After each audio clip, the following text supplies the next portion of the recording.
I'm Stephen K. Brown, a New England FAA Safety Team Program Manager from the Boston FSDO. I'm here today on the 80th anniversary to reflect a little bit about an accident that occurred here that involved 7 young men facing a changing time in the world. They were flying their B18, a Bolo, on January 14th, 1942, and due to some errors, got lost and had a controlled flight into terrain accident here at this site. 2 perished, 5 survived. In the dark, the cold, the snow, not knowing where they were. And the rescue that followed. Come with me and let's learn a little bit about this accident. What was involved and what occurred. Brook Road, there we go, got it. Which it's going to be about a mile-long hike in to get to the base of the B18 crash site trail. You know, a little bit steep on the top half, shallow on the bottom half of the trail. But we're in the area of Lost River in New Hampshire. What's known as Kinsman Notch is up here just to the north of us. We're off of Route 118 that goes between Woodstock, Vermont, or Woodstock, New Hampshire, and Warren, New Hampshire. And where we're headed up to is near the summit of Mount Waternomee on the back side, or what I call the back side, but on the east side, kind of northeast side of Mount Moosilauke, which is a popular mountain for hiking here in New Hampshire. The story with this is there's a B-18 that was out on submarine patrol on January 14th, 1942. So we're close to the 80th anniversary of this accident now. And they got lost with a developing snowstorm, got stuck flying in snow, had to rely upon deduced reckoning, and basically ended up a bit further north their course than they planned on. They actually got a break in the clouds and saw some city lights.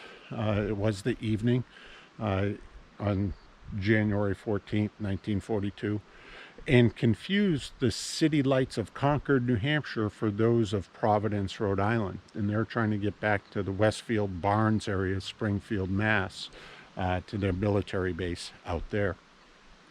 They took a northwest course to get back on, and the winds had them drift even further north, and they basically got lost up in this area and were flying in and out of snow squalls, not really seeing much of terrain at all, and ended up striking the side of a mountain, pulling up at the last minute, dissipating the energy when they did realize they were going to hit.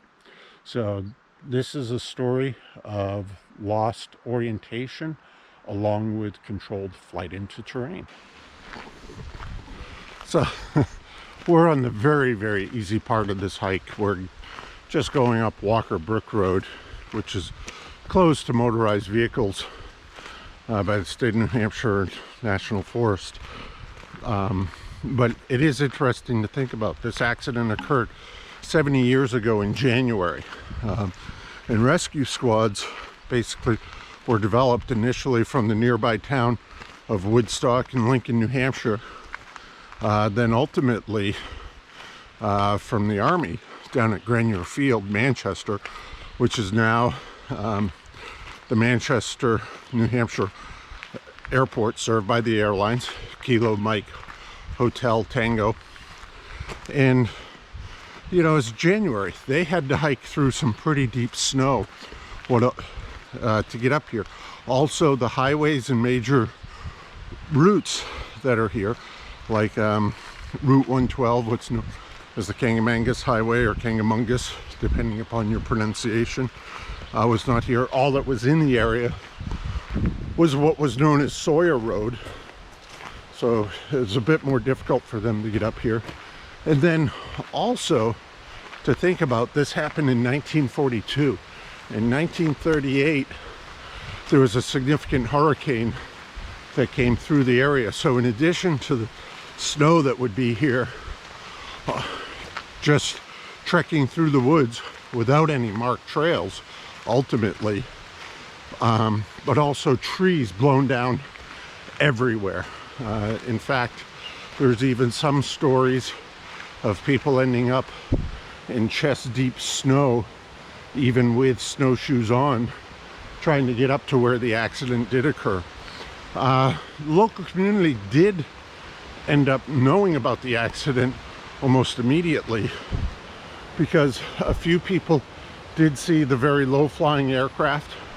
You know, there was kind of snow squalls, snowstorms starting to develop, but it had not reached quite this far north. It was just basically developing, and some people saw the low-flying aircraft. Even one or two people basically saw it, then immediately heard the boom of the crash.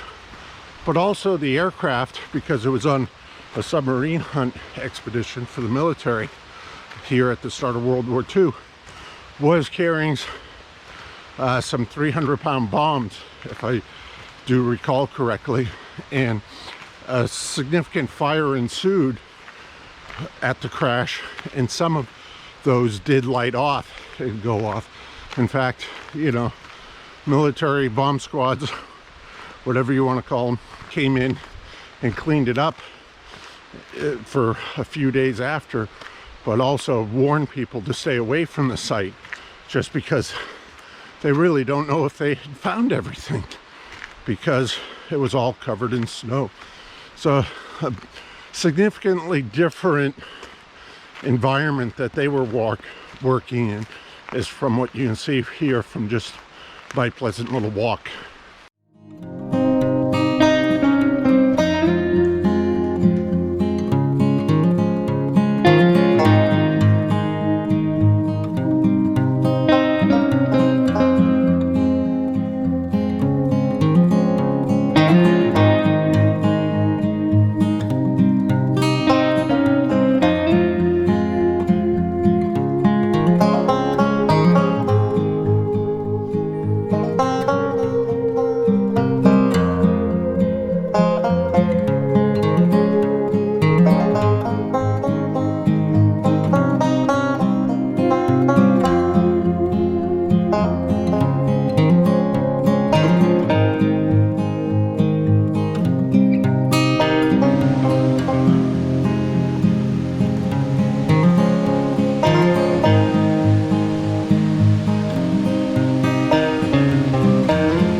Now here's something to think about for the rescuers.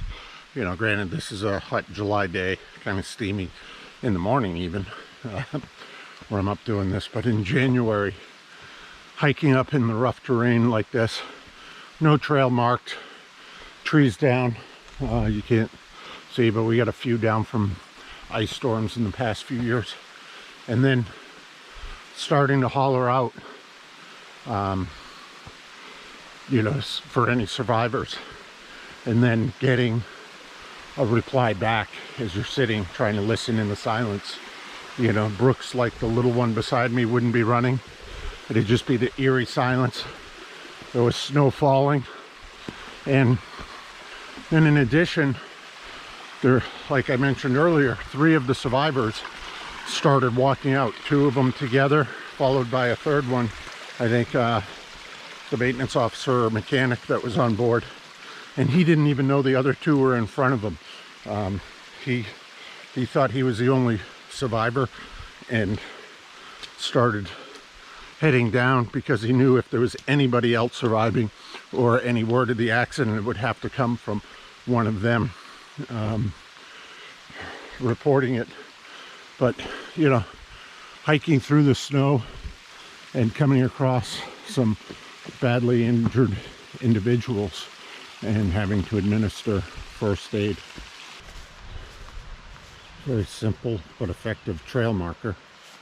So think about going through the woods like this, but with many more low down trees similar to this one out there, and also, you know, 2, 3, 4 feet of snow out here. That's what the rescue people dealt with, and also at least 3 of the crew members started hiking out on their own, even with significant injuries. A couple of them had to get tobogganed out rest of the way, but they got pretty darn close to the main road on their own.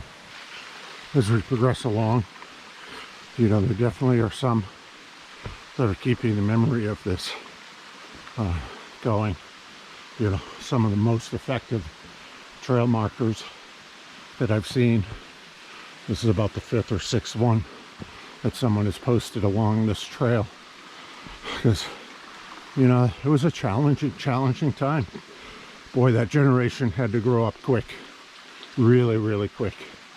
You know, being children of the Great Depression, then moving into adulthood, or young adulthood, very young adulthood, and being involved with the start, or being involved with the middle and finish of World War II. A lot of work, a lot of effort by a lot of individuals. I finally come up on the site. Just coming up here around the corner, I spotted my first piece of the wreckage. Again, someone who's done a big courtesy in terms of marking this with the American flags up here.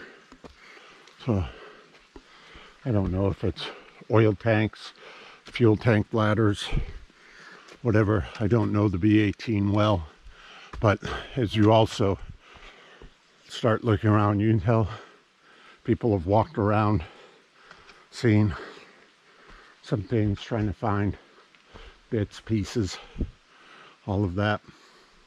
Here again, I don't know what this would be, but marked to signify what went on in this place. You know, they basically, I would suspect, I haven't checked the weather reports from that time, and weather reports were nowhere near as accurate as they are today, but there was a little bit of a storm moving in the days following, and they were down at 4,000 feet for most of the flight and ended up drifting quite a bit north while they were on a westbound heading, or west-northwest bound heading. They actually were in snow squalls and stuff and broke out and saw the city lights of Concord, New Hampshire, and thought it was Providence. So they reset a course over the from Providence to the west-northwest to get back to Westfield, Springfield, Mass area. But the city they actually saw through the clouds was Concord, New Hampshire. And then they drifted here, which is almost due north, or very northwest. And the accident occurred here, I believe, about 3,800 feet, 3,700 feet. We'll check in a little bit. But they had been at 4,000 and dropped a little bit lower with it. It was reported that at the last moment, you know, they saw the snow-covered ground and trees and ended up pulling up and sharply, and that's basically what saved them. It was controlled flight into terrain, but they yanked up pretty hard at the last moment, changing their direction a little bit more with the slope. And it is a very steep slope, as you can see. Coming around the corner, you can see more of the debris field. A lot of this has probably come down some over the years, you know, been dragged down this slope, that sort of stuff. You can even see some of the original paint from the aircraft. One of the engines is up there. You know, not a whole lot of larger trees, because the younger trees would have been destroyed by the fire and explosion of the bombs when this occurred. Going around, there's just pieces of this everywhere. You know, they talk about there were some 300-pound bombs on it, which exploded. You know, you can see just everywhere in the woods around here. Little pieces, shards here, under tree branches, limbs, all sorts of different things.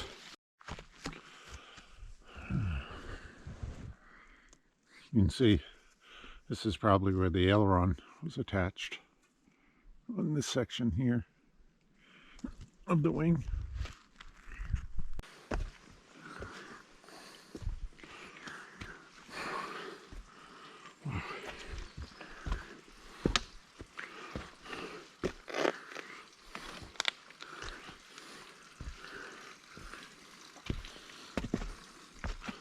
I didn't expect there to be this much in memoriam here.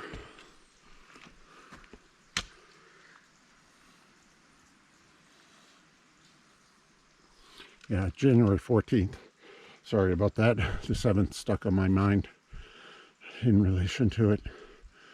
And doing math while exercising, close to 80 years ago now. But Benvenuto was the pilot. Woodrow Cantner was co-pilot. They both survived. Cantner was one of the ones that was able to hike down with it.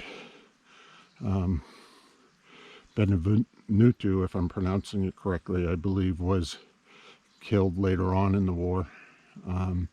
Cantner has an interesting story in that this airplane accident actually saved his life from another airplane accident. He was scheduled to go out west 2 days later, and on the transport he was scheduled to be on, it crashed in the Las Vegas area and everyone on board was killed. So actually being in this accident saved his life from perishing in another accident. I think I can't remember the names of the others that survived. I want to say Picard and Chubb, but I'm not 100% sure. I'll tap it in later on in the video.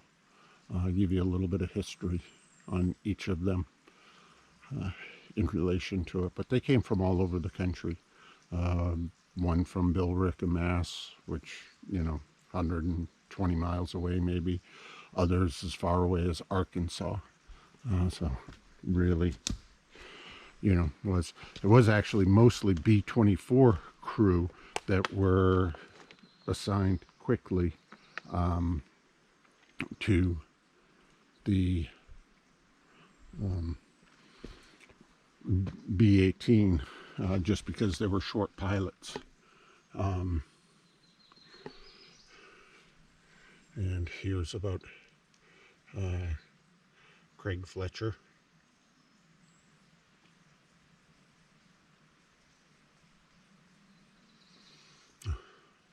One of the crew members.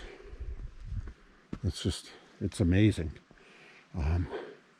you know, that they hit the side of this mountain and so many survived, and even with explosions from some of the bombs and incendiaries on board. It just is absolutely amazing. It's hard to tell what a lot of this is. A few pieces are definitely landing gear. You know, this looks like probably an elevator, maybe an aileron or a flap, but I just don't know the size of a B-18. Don't even know if there's any still in existence. You know, that's a kind of crazy thing. The wing, as I was saying, or wings, appears to be up here. You can see the stringers. Looks like it's folded over on itself. Another portion of the wing down there we'll take a look at in a minute. You know, just all the structure, and you can see the compression with it, just how, you know, violent hitting the ground had to have been, and then correspondingly the explosions that occurred after. Heading up on other little side trails, you'll find tiny, tiny little scrap pieces of it here and there. Not much at all. You know, so a lot of it was scattered. Time also has scattered a lot of this around.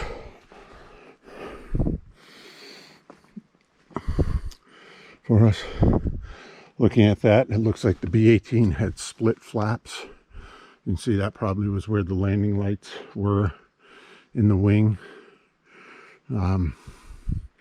This looks like the aileron here.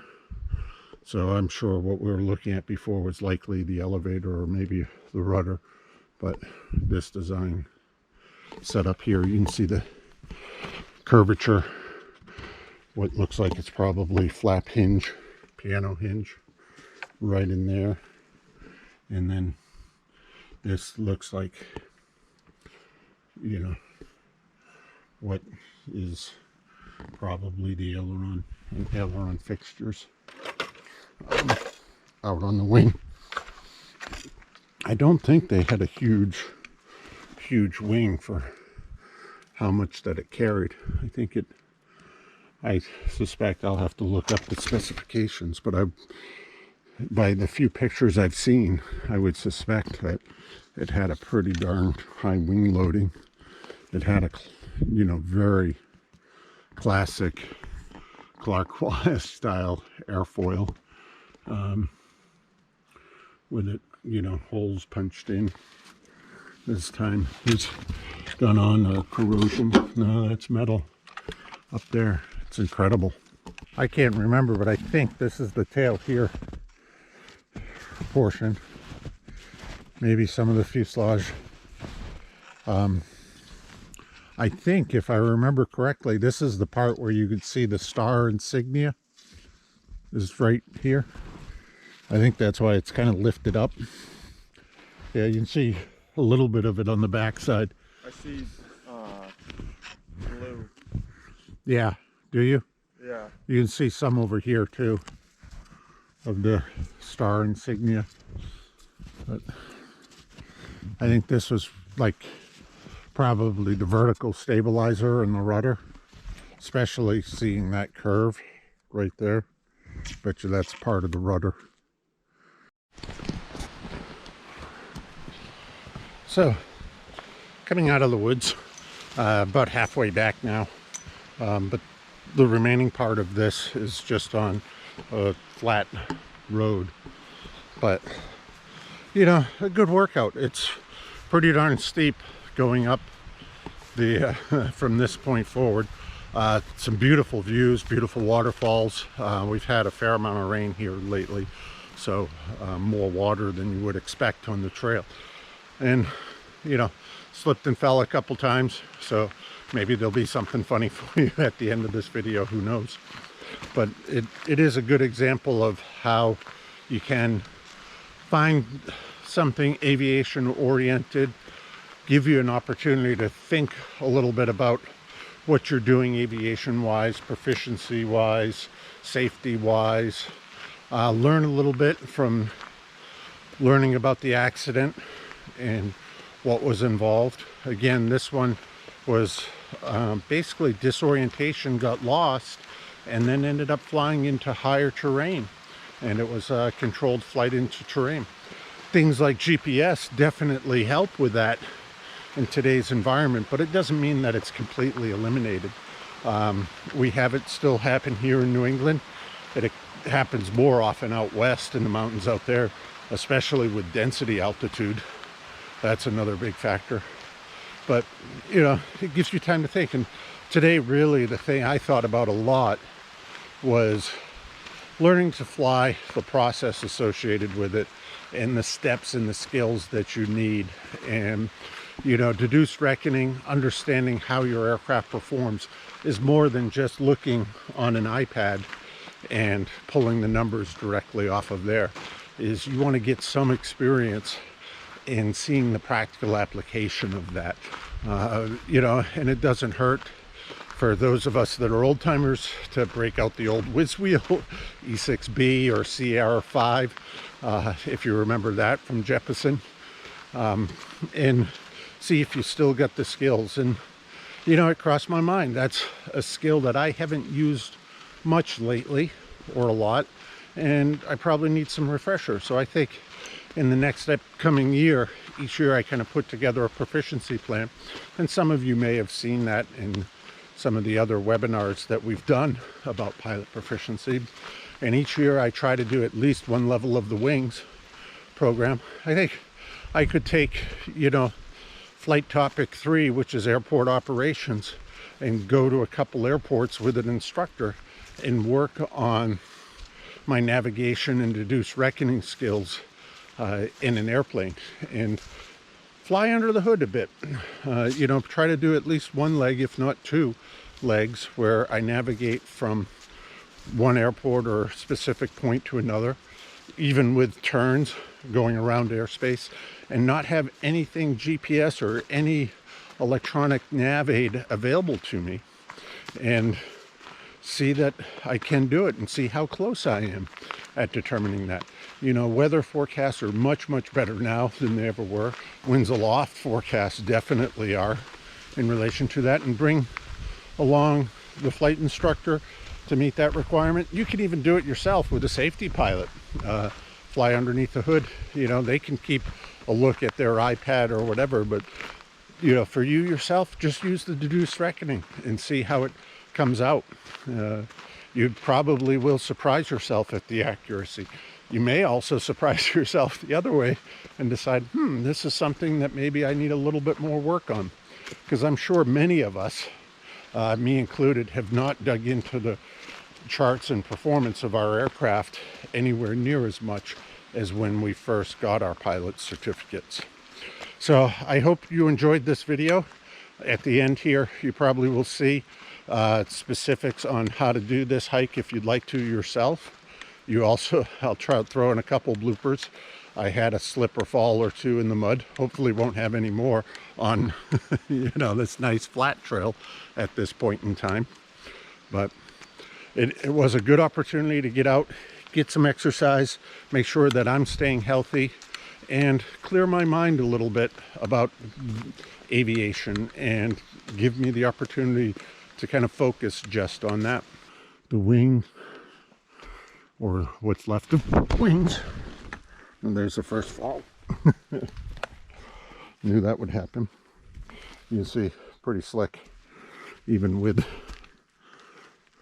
poles. But what's left of yeah, fell again. It happens.